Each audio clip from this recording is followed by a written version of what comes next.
જય ગૌ માતા મિત્રો, આજે ચાંદરોરાની અંદર આપ જે ખેતી જઈ રહ્યા છો ઈસબગુલની, ચાંદરોરાના નિલેશભાઈ ઈસબગુલની ગાય આધારિત પ્રાકૃતિક ખેતી કરી રહ્યા છે.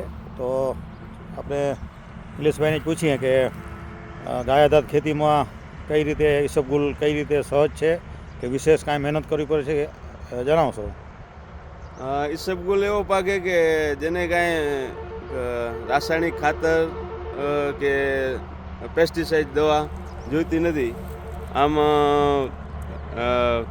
છાંટીને આપણે પાણી પાઈએ ને આમાં બે વખત ગૌકૃપા અમૃતમનો જ પાણી સાથે પાયેલું છે. બાકી કાંઈ સ્પ્રે કે કાંઈ જોતું નથી. એટલે આપણે આ પાક જો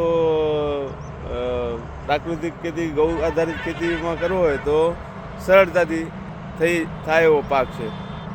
મિત્રો, આ ઈસબગુલને ઘણા અમથાજીરું પણ કહે છે અને બીજું શું કહે છે આપણે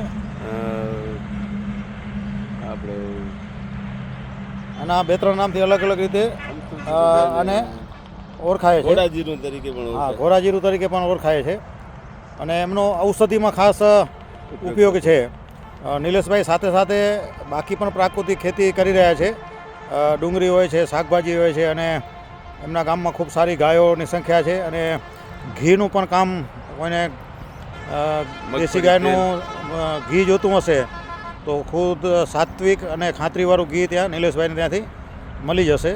જય ગૌ માતા. તેલ પણ મળશે. હા, મગફળીનું ઓર્ગેનિક તેલ, ઓર્ગેનિક મગફળી વાવે છે અને એનું ઘાણીમાં તેલ કઢાવે છે, તો એ તેલ પણ મળશે.